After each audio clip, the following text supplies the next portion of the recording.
right, so I'd like to invite Dr. Taylor and Dr. Barnard back up here. We're going to do a panel with questions that you've submitted, so thank you so much for sending those my way.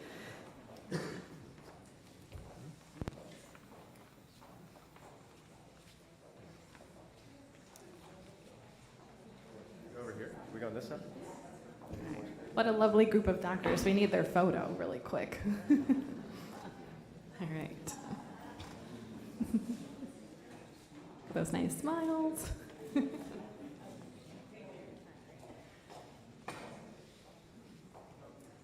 right, so let's start with our first question with Dr. Donohue about behavior change. So, what do you think about the two opposite approaches for behavior change? One, the small steps approach, and then two, these large changes where you could call it, ripping off the Band-Aid or diving in head first. Right. So I recommend that I like the idea of getting the commitment, fully committed, right away. So watch that documentary, read that book, and say, I am going to do this. But, and I like the idea of making very big changes as much as you can, but within limits. I mean, this is a lifelong enterprise, right? We're all constantly exploring and seeking and finding new ways of living even healthier, living even better, and finding new ways and recipes. So it's a process of growth. So I recommend everybody eat about 80 grams of fiber a day. If you were to start doing that all of a sudden, your GI tract would rebel against you and you would drop it like a hot rock. So you want to build up to that, right?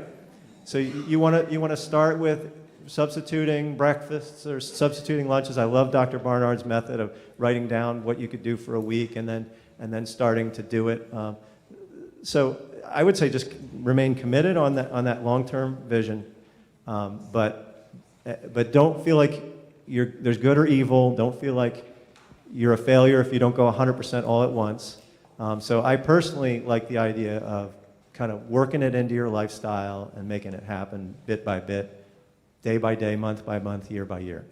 Great. Okay, Dr. Barnard, you are next. We got two questions right here for you. Thank you. And if you, why are beans and greens better sources of calcium than dairy products? And can these foods in a plant-based diet overall help prevent osteoporosis or other bone diseases? Okay, so we do need calcium in our diet, and people think of dairy products as sort of a culturally common way to get it. But it should be said that actually cows don't make calcium. Calcium is an element in the earth, and the only reason cows get it is because they eat grass, which pulled the calcium out of the ground, and it's in the grass. So if you eat green vegetables yourself, hopefully not grass, but broccoli or kale or collard or any other green vegetable, you'll get their calcium the same way as the cow does. The advantage of getting it from greens or beans, which are particularly good sources, is that they don't have what the cow has, which is cholesterol. They don't have any saturated fats to speak of.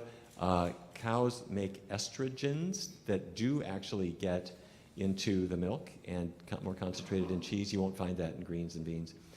So it's a much better source. And yes, it's perfectly effective calcium and highly absorbable. Great, thank you. All right, Dr. Taylor.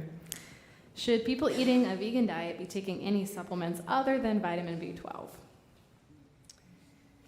The only supplement that I take is specifically because I went plant-based is vitamin B12. I happen to have some other levels checked, and most Americans are vitamin D deficient, but it's probably not because they're on a plant-based diet. So vitamin B12 at 250 micrograms a day or 2,500 micrograms a week is what I usually recommend. I usually recommend that they do it either in a liquid form, a chewable form, or a sublingual form, so it dissolves and gets absorbed. So that's the only supplement that I would recommend. If lab work, for any reason that we're doing lab work, suggests that they're anemic, then we usually have to investigate that and figure out why they're anemic. But if you are eating a plant-based diet and a broad plant-based diet, you should be able to get your other vitamins in. Your iron intake can come from lots of plant-based sources. Calcium, as Dr. Barnard said, you can get, so B12. Thank you. All right, Dr. Donohue. So on a similar note to your last question, what is one behavior change a person should start doing right away and one thing they should stop doing to improve their diet and lifestyle? So behavior change you start doing right away. I got to say the greens, so the salads. I don't know. Karen, what do you think? On the spot.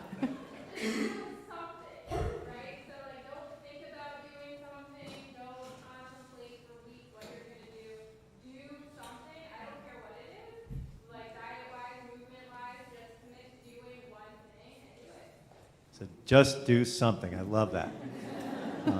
And what not to do. I got to say processed meat. I mean, it's so obviously bad for you, but it's everywhere. Like I get that.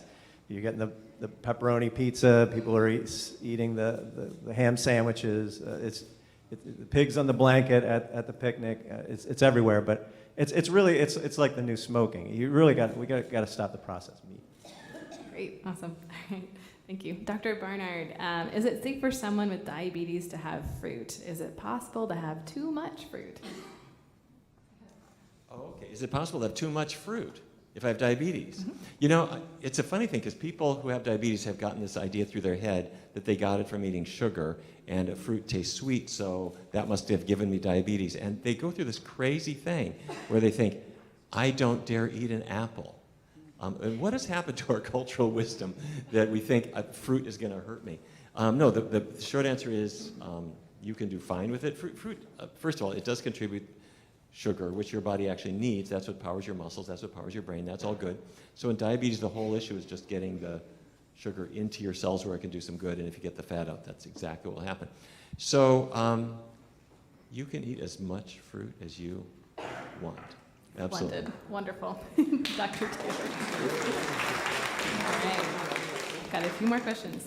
Are fake meat swaps healthy? And do they pose the same cancer risk as eating grilled meat, red meat, or processed meat, such as bacon and sausage? So I eat fake meats every now and then. We talked about the chemicals, the heterocyclic amines and I just remember the abbreviations, PAH, heme iron. You're going to get a concentration of those in regular meats because they are in the flesh of the animal product. One of those chemicals, as I talked about, if you grow plants in an environment that has that, and most of the plants that we eat do have that just because of where they're grown, you're going to get some of those chemicals, but they're going to be more concentrated in animal products. Having said that, I've tried to shift towards a more whole food plant-based diet where I'm doing less of the fake stuff and more of real foods. As far as cancer risk, I would say that the processed meats, no question, as Dave said, higher cancer risks. However, I would just point out that a lot of these fake meats, like the Impossible Burger, which I've eaten, I used to eat beef, so it does taste a lot like beef. There's a lot of, I believe they put a lot of coconut oil in it, and Dr. Barnard's already said the problems with the coconut oil. So from a cardiovascular standpoint, I think there is some risk. Probably not as much as you would get with the meat itself, but I don't want to proclaim that they're healthy, but I would say that they're probably healthier than meat. Thank you. All right, Dr. Donohue, other than removing animal products, what other dietary factors may need to change in order to help lower high cholesterol? Lowering oil, definitely. Lowering fat intake and boosting fiber. Very much influence it. Great. 3 easy steps right there. And if you do it enough, if you actually do it, your cholesterol will drop. I mean, it is like a no-brainer. We can tell in our programs who made the dietary changes and who didn't based on what happened to the cholesterol, what happened to the LDL cholesterol. Yeah. Great. Thank you. All right, Dr. Barnard, what are some ways to avoid foods high in fat and salt when eating outside the home, such as when traveling, which you do often yourself? Yes. For me, the kind of rule number one is think international.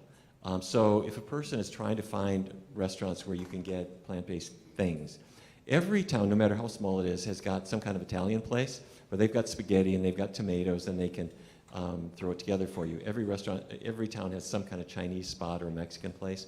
And they have traditional foods that work really very well. The only issue you're going to have is that many of them are in love with oil, and so you have to negotiate a little bit. And today, I was staying at the Doubletree Hotel, and so I got out of bed and I went into the dining room, and they said, "Well, we have a buffet, and the buffet is bacon and sausage and there might have been an English muffin somewhere in the back, and that was it. So I said to the server, I said, "Do you make omelets?" He goes, "Yeah, we can make an omelet." And we got omelets with mushrooms, with tomatoes and spinach, and what do you want? And I said, "Mushrooms, spinach, tomatoes, put those all on the grill without the egg." He said, "What do you mean, that's not an omelet?" And I said, "Exactly." So he gave me a plate that had these really nice grilled mushrooms, no oil, he just throwing them on the grill, these beautiful mushrooms, some spinach, some tomatoes, he gave me some rye toast and all this stuff. And it was this really nice breakfast. So there you go. Very nice. Great job. All right, last question for Dr. Tailor. What are some tips for families and kids to start eating a healthful plant-based diet together? My girls can probably tell you what I impose upon them, but I think teaching your children how to grocery shop. It was kind of a sad moment when I had heard about a patient who was in his 70s that wasn't sure what the difference between broccoli and cauliflower was. He couldn't remember if one was white or if one was green, and I just thought, oh my God, like the basics of what's even available in the store is unknown to us. And so taking the kids to the grocery store, you can take them as little as 3 years old, and they have the little customer and training carts, and let them walk around the grocery store that way, and take them to the fresh food section. They're naturally attracted to all the colors. That's one thing I would do. Another thing I would do is to get them involved in cooking. My children like cooking more than I do. I like very simple meals. They like to spend more time in the kitchen than I do. So I let them, and they come up with some nice options. A full disclosure, they're not full plant-based. They're vegetarian, but they're not fully plant-based. But as I've made this journey, what's been really neat for me to watch is that they'll say, "Mom, I made these cookies for us this way, but we took some of it out and we didn't add the egg or we didn't add the milk, and instead we looked on the internet and we found out that you could replace blah, blah, blah with blah, blah, blah, and now you can eat it, Mom." And my mother's also plant-based, and so my mom can partake in a lot of the foods. So letting them have some control over how to modify foods and teaching them how to modify foods from a typical recipe to a plant-based recipe. And then just having beautiful colors on the table and letting them pick and choose and create their own summer rolls and put whatever they want to inside of it. That's kind of how we navigate that. Wow, that's awesome. Sounds like your kids are super smart and you're a fantastic role model. Awesome. Well, that is all the questions that we have for right now. We just thank you so much for being on the panel. Can we give them a round of applause?